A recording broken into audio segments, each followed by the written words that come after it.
그간 전국적으로 큰 관심을 모았던 대구시장 후보도 이 국민의힘 측에서는 이제 마무리가 됐습니다. 관련해서 얘기 좀 들어보시고 이어가 보도록 하겠습니다. 최근 대구시장 선거를 하면서 박심을 팔고 윤심을 팔고 하는 걸 쳐다보고 저건 아니다. 대구시장이 박근혜 전 대통령이 출마하는 게 아니지 않느냐. 제가 정치 27년 하면서 쉽게 뭐 되는 게 없어요. 할 때마다 이게 힘들게 해요. 지금 참 힘들어요. 엉뚱한 사람들이 막 나와가지고 막 이 사람 팔리고 저 사람 팔리고 이래서 하니까 저 시민들이 또 현혹이 되지 않을까. 당원들이 현혹이 되지 않을까. 국민의힘 대구광역시장 최종 후보자로 홍준표 후보가 결정되었음을 알려드립니다. 박성배 변호사님, 그동안 뭐 저희가 여론조사 쭉 전해드렸습니다만 혹시 여론조사상 그 결과대로 거의 나왔습니까? 아니면 혹시 뭐 박빙승부였습니까? 여론조사 결과가 그대로 반영된 것 같습니다. 국민의힘 대구시장 후보로 홍준표 의원이 선출됐습니다. 홍 의원 54.95%를 득표했는데 탈당 뒤 무소속 출마와 현역 의원 출마 두 가지 페널티로 10% 감산을 당하면서 페널티를 먹은 거예요? 그렇습니다. 최종 49.46%를 기록했습니다. 김재원 전 최고위원은 26.43%, 유영하 변호사는 18.62%를 기록했습니다.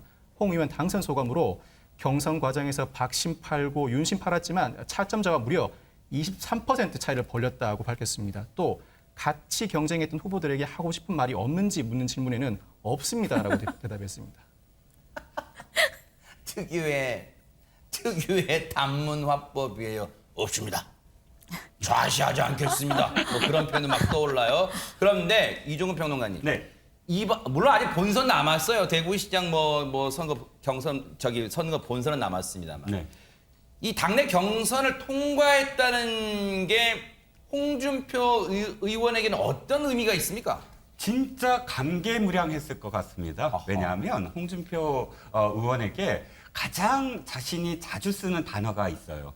적통, 적자. 이런 말을 굉장히 좋아해요. 그래서 자신이 선거에 나올 때마다 내가 보수의 적자다, 적통이다 이런 말을 하거든요. 자, 그러면 대통령 선거에 나와서 후보까지 된 사람이 대구시장은 폄하하는 거 아닙니다. 하지만 자신 스스로도 하방이라고 했으니까요. 대구시장에 나온 이유가 뭘까? 바로 자신이 TK의 적자라는 이야기를 진짜 들어보고 싶었던 것 같아요. 왜냐하면 지금 이 당에 사실 최초로, 그러니까 87년 이후 체제에서 최초로 이 당의 대통령이 비영남권이 된 거예요. 윤석열 당선이. 지금까지는 다 영남권이었어요. 그래. 노태우, 김영삼, 이명박, 박근혜. 그러면 이 김영삼 대통령은 PK고 나머지 세 사람은 TK거든요. 근데 자신이 후보로 나왔는데 경남도지사까지 했는데 PK의 적자라는 소리를 못 들은 거예요. 그다음에 이제 다시 대구 의원이 됐잖아요. 그리고 이번에 이 대선 후보로 나왔는데 TK에서 결정적으로 자신의 몰표를 주지 않았어요. 아하. 경선 과정에서. 그러다 보니까 마음속으로 내가 정말 TK의 적자 소리 한번 들어보자. 라는 그 마음이 굉장히 컸을 것 같아요. 네. 그래서 내가 TK의 적자 소리를 들으면 그다음에 경남도지사도 했으니까 PK에서도 일부 나를 지원해 줄 거고 그러면 그야말로 TK, PK 통틀어서 영남의 적통이다. 이 소리를 한번 이렇게 이야기하고 다음 대선 한번 나와보면 어떨까. 이런 생각이 굉장히 충만했을 것 같아요. 그랬을 수도 있군요. 그럼 벌써부터 언론들은 물론 경선만 통과해요. 아직 본선 남았어요. 본선 결과에 따라서 또 홍준표 의원의 향후 정치 행보가 앞으로 또 달라질 거다. 이런 여상 벌써부터 나옵니다. 그런가 하면 또 극적이었던 국민의힘의 이 지역 경선 어디가 있습니까? 또 장현민 변호사님. 네, 바로 강원도지사 선거입니다. 왜 그러냐면 이 예상을 깨고 원래 김진태 의원과 황상무 전 KBS 앵커의 경쟁 국면이었는데 황상태 전 앵커 같은 경우에는 굉장히 인지도가 높기는 하지만 정치 신인이었습니다. 근데 황상무 전 앵커. 그렇습니다. 네. 그런데 전략 공천으로 황상무 전 앵커를 이 후보자로 이 낙점을 한 겁니다. 그러자 그 이후에 김진태 전 의원 당시 농성까지 불사하면서 불만을 나타냈고 이 과정에 불복했습니다. 그러면서 본인이 과거에 정치적으로 문제가 됐던 발언들, 이를테면 뭐 조계종이 치해법권이냐, 어떤 공권력을 투입해서 검거를 해야 된다라고 이야기했던 부분이 논란이 된 적이 있는데 이 부분에 대해서도 공식적으로 사과를 했고요. 특히 5.18 관련해서 우리 우파가 5.18 관련해서는 물러설 수가 없다라고 이야기했던 부분까지도 다 본인이 과거에 잘못한 발언이라고 사과를 했습니다. 아하. 그러자 이제 당에서도 그렇다면 경선으로 다시 한번 이 진행을 해보자라고 결론이 다시 나면서 경선 기회를 얻게 된 김진태 전 의원이 황상무 전 KBS 앵커와의 경선에서 58.29 대 45.88 좀 넉넉히 승리를 하면서 최종적으로 강원도지사 후보로 낙점받게 됩니다. 야, 보세요. 사실 애초에 이제 황상무 전 앵커로 단수 추천됐을 때 그때 몇몇 언론에서는 여러 가지 이제 뭐 얘기가 나왔어요. 뭐 윤심이 사인이 잘못 전달됐다 어쨌든 막 뭐 나오기도 했습니다만 어쨌든. 근데 이종근 평론가님, 네. 앞서 대구와 네. 이번 강원 보면서 어떤 분석을 해볼 수 있을까요? 평가를 해본다면. 어떠한 지역이든 지역에 먼저 내려가서 지역민들에게 내가 여기에 왜 왔습니다 하고 이야기할 수 있는 그런 시간이 있다면 저는 바뀌어졌을 거예요. 하지만 대구 한번 생각해보죠. 유영하 변호사, 박심 한번 생각해보죠. 네. 유영하 변호사가 경기도의 어느 지역에서 3번이나 계속 나왔던 사람이에요. 그러다가 갑자기 대구로 왔습니다. 그러면 대구민들에게 내가 대구에 어떤 연고가 있고 어떤 비전을 갖고 있고 어떤 정책을 필 거다가 아니라 나는 박근혜 대통령을 5년 동안 보살핀 사람입니다. 이렇게 얘기했거든요. 중요한 건 보살핀 것보다 더 중요한 건 뭐냐면 대구의 지역민들에게 너 왜 경기도에서만 나왔다가 돌아왔니에 대한 답을 해줬어요. 제대로.